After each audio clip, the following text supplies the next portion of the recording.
Hey guys, this is fall CSA number 3. There is actually no number 2 because me and my husband were away in Louisville, Kentucky, so we weren't able to pick it up. And when you don't pick up a share, they actually donate it to like a food bank. So it was donated. So this is number 3. Number 3 is bigger than what number 1 was. Lots of greens, which I was surprised to see. But nonetheless, still excited about it. Swiss chard made a comeback, still going strong, as well as the kales. So they had the curly kale. I got tired of the curly kale. So this is the white vein, partially curly kale, Russian kale. White vein Russian kale usually is purple, but this one's white. And then the Toscano or the lacinato or the dinosaur kale, they call that. So this one I hadn't seen for a while. So I got these two. I didn't take the curly. And there was another green. It looked on the Swiss chard family, but I didn't take it because there's plenty of greens here. And now the fall shares are on a weekly basis. I don't think we're going to keep up with the amount of greens they were giving us. So I had some ideas for these at least. And so I only stuck with the 2 kales. These are the Haruki turnips, so they're a tender white skin turnip. I love slicing these up and putting them in salad. And then I got 2 bok choys. They weren't that big. You got the regular bok choy, the white, and then the purple. So I want to just slice these up, saute them with some salt, pepper, the Holy Quartet again. Maybe not garlic, maybe just the Holy Trinity, olive oil, salt, and pepper. Nice cabbage taste to it. Very fall-like. I'm going to do that. And speaking of cabbage, the Napa cabbage. So I could actually mix some of these because these are little. Slice these up, saute them with olive oil, salt, and pepper. Makes a great side dish for nice meat and potato. And then they also had collard greens, and I'm not a fan of collard greens, so I took 2 lettuces. I got the green leaf and a slightly red leaf. So these we like to eat in salads. Collard greens, I'm not a huge fan, so I did not take those. So that was 2 things I didn't take. Then there was a bunch of arugula, and I got 1 eggplant, which I want to make the eggplant rollatini, which I actually am going to post that video. Butternut squash, love butternut squash. There is a Jamie Dean recipe where he roasts butternut squash, puts it on a salad with like, I believe like a maple syrup dressing. Really, really good. So I got to pull that recipe out because I want to make it. Love butternut squash. And then the microgreens. So they said the broccoli and the cauliflower, the deer have been eating it. So unfortunately, there's been no broccoli and cauliflower in the halls.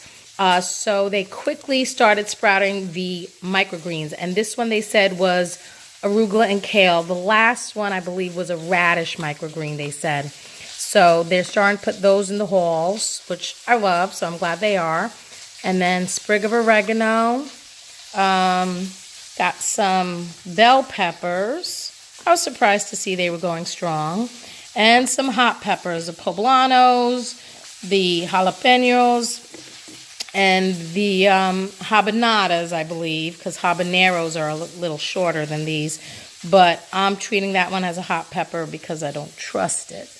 And then some sweet potatoes, funky looking ones, but I still had some sweet potato in my house, so I didn't take that many. The sprout of the week was the sunflower sprouts, which I love eating in salad. And then this was interesting. I had to ask the farmer, what is this? And I opened it and I actually tried it and I can't close it again. This is called red vein sorrel. I was like, really? What do you do with it? She said, you throw it in your salads. You eat it raw. And I did try it, and she said it has a citrusy taste to it. So when you're eating it, you don't taste it at first, and all of a sudden you get this burst of like citrus. Very, very strange, but it's a red vein sorrel. So I am excited to try that on a salad. And yep, I got everything. So that is it for CSA Fall Haul number 2. No, sorry, number 3, because I didn't get number 2. This is number 3. There's going to be 8 of them. And then beginning of December, that's the last one until the spring. But I hope you enjoyed my ideas that I shared with you. And I hope you have a great evening. And I will see you in the next video. Bye. So I'm going to make the bok choy. I'm actually just going to slice them up. I'm pretty sure they'll wilt down, so I don't know how many servings this would make. If it doesn't look like it's going to be a lot, I'll add the Napa cabbage to it. But I got my skillet heating up, making some chicken. Got my skillet heating up with some avocado oil. I actually like to put avocado oil on high heat. It has a higher smoke point than olive oil. So I rather sear and stir fry the bok choy in that. And then I have some pink Himalayan sea salt. And I have some black pepper. So that's pretty much all I'm going to do. Slice it, saute it, and add the seasonings. Alright, so pan should be hot. I'm just going to put that in there. There you go. I hear it sizzling. So bok choy is pretty much Chinese cabbage. So it has the same taste, obviously a lot leafier. And because it's a lot leafier and colorful, you're going to get the antioxidants that go with the color. You know, like what they say, eat the rainbow. So,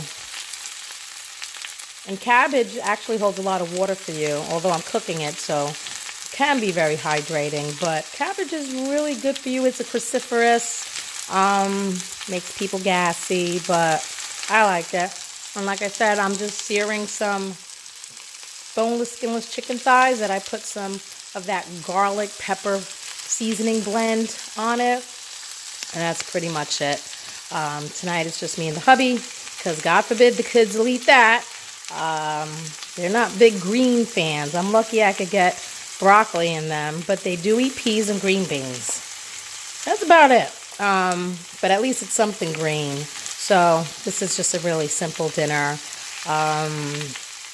It would have been nice to have some crusty bread on the side, but we're good with that. I do have some leftover white rice in the freezer that I could heat up if my husband wants a little bit more carbs. But I'm good with just the greens and the meat. And then this is just all going to wilt down. And when it does, I'll season it. It's pretty quick. Oops, lost a leaf. So let that wilt a little more. Yep, that's good. So now I actually cranked the salt in the salt shaker so that I can do this with one hand. So a little bit of salt and pepper. I like a lot of pepper actually. That's that.